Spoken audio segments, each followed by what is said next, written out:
Well, hello again, brothers and sisters in Christ. Pastor Mike here. Welcome to our midweek meditation. We are about halfway through this Lenten season. Last Sunday was the second Sunday in Lent, and third is coming on up. This Sunday will be December 15th, which means it'll be 10 days until Christmas morn. It is upon us fast. You all probably get tired of me saying that, but as a pastor, there's a lot going on for me on Christmas Eve and Christmas Day, more so than just presents under trees and such, so a little focused on the timing of that. Interesting stuff. First of all, my apologies about my voice these past couple Sundays. Hopefully it's better, but I've really been struggling to get through worship, and I know that frustrates me. I like to lead worship well and get worship done well. It's something that I try to make sure I can do, and when that doesn't happen, I get frustrated. It was a couple of years ago that I first missed really a worship service when Leah was in that car accident. I think it's about 2 years now or such. Yeah, pretty stinking wild. But my apologies for that. And I know many folks will say, yeah, it's okay, Pastor. And in many ways it is. There always has to be grace. We are Christians. I've actually been meditating about this because I'm frustrated. I really am about my voice. And it's interesting because on one hand, yes, I believe in grace and God's grace is for me.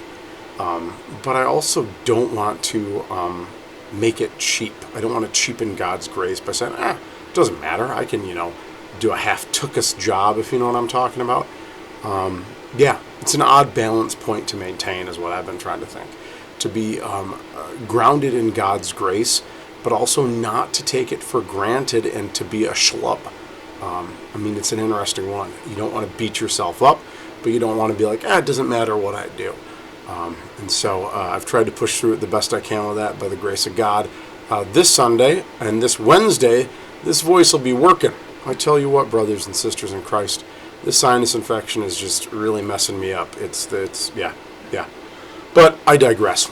A couple great things happen in the community. Again, always midweek Advent. We are journeying through some of the great characters of the Advent story and what they can teach us about preparation is what we're doing on Wednesday nights. We're continuing to walk through Luke. That's our gospel for this year. And again, that's the best birth story. Not in like the best, but as in the most thorough is what I should say of the Gospels. And then, we got practice coming up pretty soon for the kids pageant, and then Christmas Eve. We got 3 services. I added a noon one for those that really shouldn't be out after dark, for those in the community that might need it. So, and then the 4:30 and 6:30. And that's the main maybe ask I have for you guys. Let people know about worship. We're obviously doing stuff on Facebook and this, that, and the other. But if you're on Facebook and you see our posts about Advent services, Christmas services, please share them.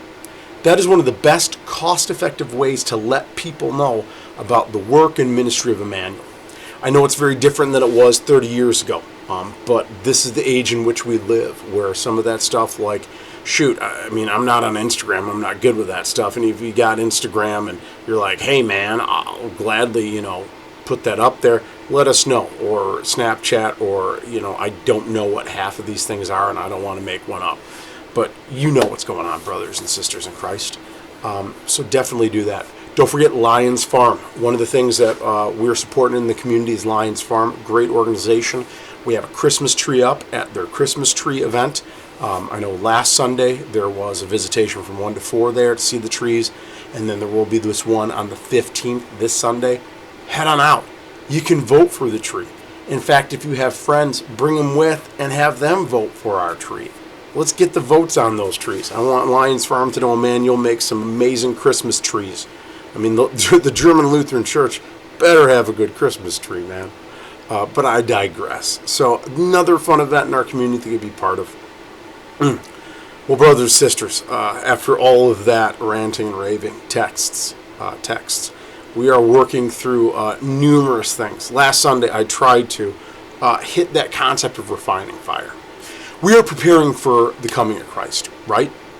And I know first Sunday I've talked about form and function, is that how we do something should represent what we're trying to do. I'm always amused. In fact, I saw somebody that tried to reinvent the hammer. It was kind of a block you hold in your hand. It's like, no, you don't need to reinvent the hammer. The form and the function are almost perfectly aligned. And as we prepare for the coming of Christ, the form of our preparation should match the purpose of it. That was the hope for the first Sunday of Advent. The second Sunday of Advent, especially in Luke, I love the Malachi reading. And if you were there on Sunday, you heard about the refiner's fire. And it's really about that getting rid of, the losing the things that we don't need. That comes in many forms. I wasn't able to hit as much as I wanted to, especially with my voice, like cleaning out stuff of the house. I'm willing to bet many of us have things that we don't physically need and that we're hanging on to on many levels. Letting go of grudges, letting go of anger, letting go of those things. Losing things is sometimes very important. And especially as we talk about getting, that's not the best. Sometimes even losing and letting go of stuff that we feel that we need to do to rest is key. The refiner's fire does that especially because if we have too much stuff in our hands, we end up being like the inn. That's the interesting piece of it. The inn had no room because it was full. Are we full? Have we filled ourselves up? And that do we need the refiner's fire to clear out some of that junk so that we have more room for Christ in our life? It's hard. It's hard. It's hard getting rid of some of those things. Sometimes because it's been around for a long time. Maybe you got that t-shirt from that one concert in 1936 or something or other. Do you really need it? And I'm not saying getting rid of things is easy. It can involve mourning. But that's part of making room for those sorts of things. I had a buddy that moved recently. Great guy. Actually, he let us crash at his place when we were going up to visit Olaf. And it was the new house he was in. And it was interesting because they needed more room. Kiddos are growing, man. Life is going on. And they left the old place in many ways. And in so doing that, it was a good move, a great transition, great on all levels. But there's still mourning involved. And that's okay. That's life. And sometimes being open and honest about that is healthy. But this Sunday we have even more. We have John the Baptist. I think the fourth Sunday we'll be dealing with Mary and her song. But this is John the Baptist. And he has, again, he was talked about in the gospel lesson last Sunday. That's why in many ways I hit the refining fire, because I think these gospel texts about John are great. Because he really does an odd job of trying to really identify the one who is coming. I know I'm going to talk about more, but from our understanding is who is the one who we are receiving. A lot of the guys he encounters in the gospel text are arguing about, how they're worthy, how they're appropriate, the Pharisees and those sorts of things. And even the advice to the tax collectors and the soldiers and all those things. And John is really doing a good job, in my opinion, of trying to make it clear who is the one that we are getting ready for. Does that make sense? Who is he? Because it goes with form and function and losing stuff.